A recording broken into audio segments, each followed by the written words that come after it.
habits. It is good to review your money habits and basically the habits that you're involved that you do in your life. Hello, in today's talk, I'm going to be talking about reviewing your money habits, both the good and the bad.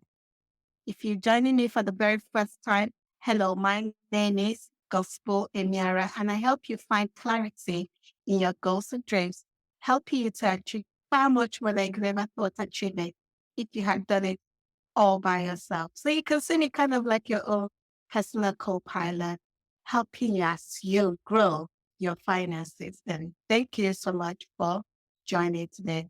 So today, I wanted to talk about you reviewing where you are right now. Where are you now? Review that. So grab your trusty old journal. I happen to have my journal right here. Grab your journal and now sit down. To know where you're going to go to, where you're going to be, it's best to know where you have started from, right? Where you have come from. So, how are you going to do that? If you're joining me for the first time, hello, thank you for watching. Hi. Now, when you see me looking there, I need to look at my notes. To know where you are heading, you need to know where you have actually been before, where you've come from.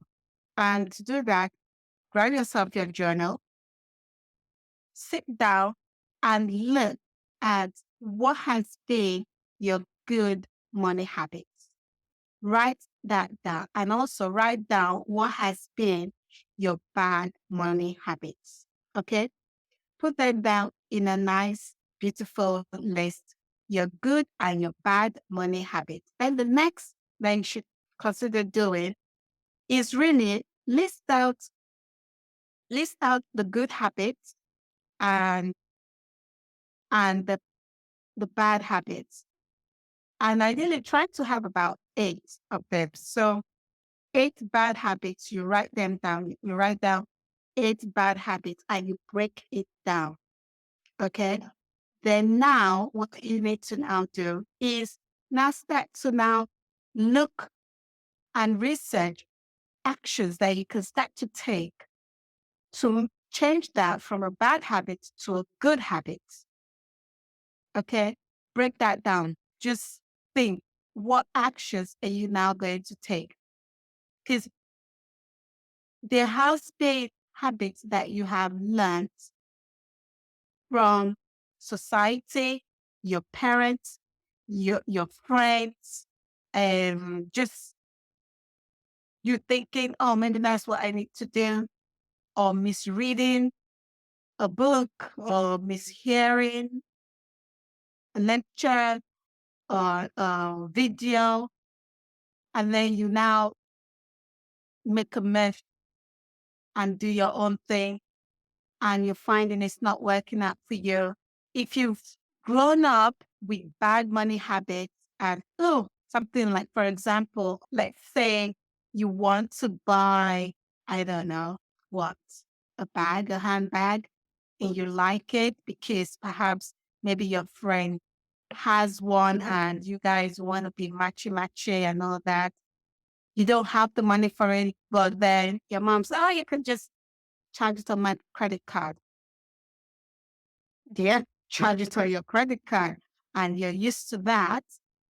And you pay the minimum payment. Well, on top of that, you're having all this interest accumulated. So things like that you charge everything to credit card, that might be viewed as a bad money habit. And then write down what steps you need to take to kind of stop doing that and what you need to do now. Then now the next thing is you write down, once you've come up with the action steps that you need to take to improve and eliminate the bad habits.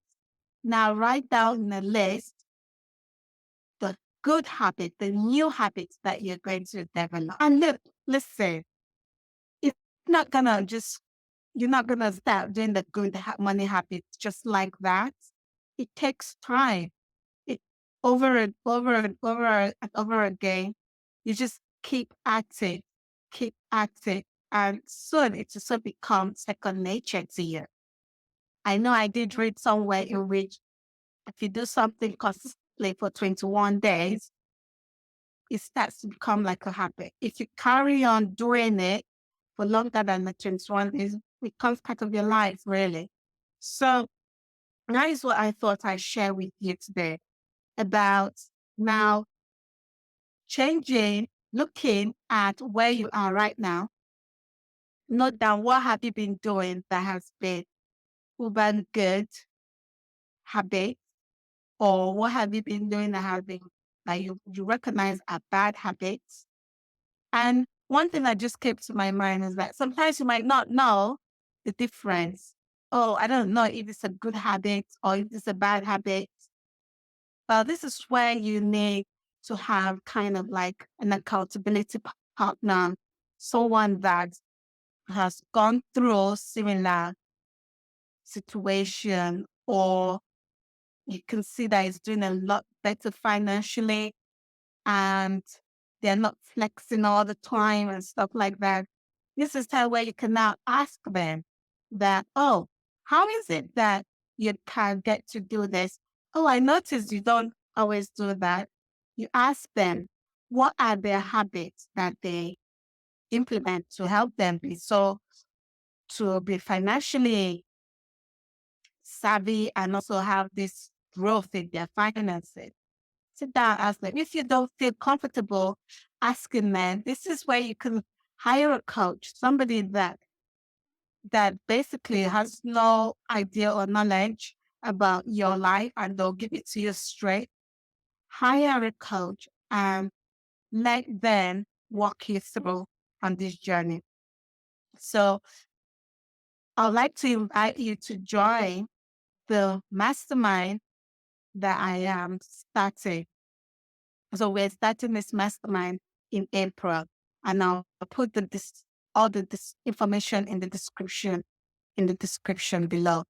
All right. So once you recognize your bad habits, your good habits, note down the actions that you're going to take to eliminate the bad habits, to make them a lot better, to make changes, right? Action steps that you're going to use to make changes, to go from these are bad habits to now good habits, right? And now start doing the things that are good to help you. Now, your good habits, also review that and say, okay, I'm going to do more of this because this seems to be, you know, bringing me much more success, shall we say, right? So that is this really in a nutshell. So share with me, what are your good money habits that you have been implementing in your life? And share with me one bad habit that you want to eliminate this month. I look forward to reading all your comments and also hearing how you are now taking steps to have a good money habit. Again, I have all this information in the description, and I invite you to join the mastermind. I'll be talking about this in much more detail, but look out for it. All right. Until next time, to your ongoing success.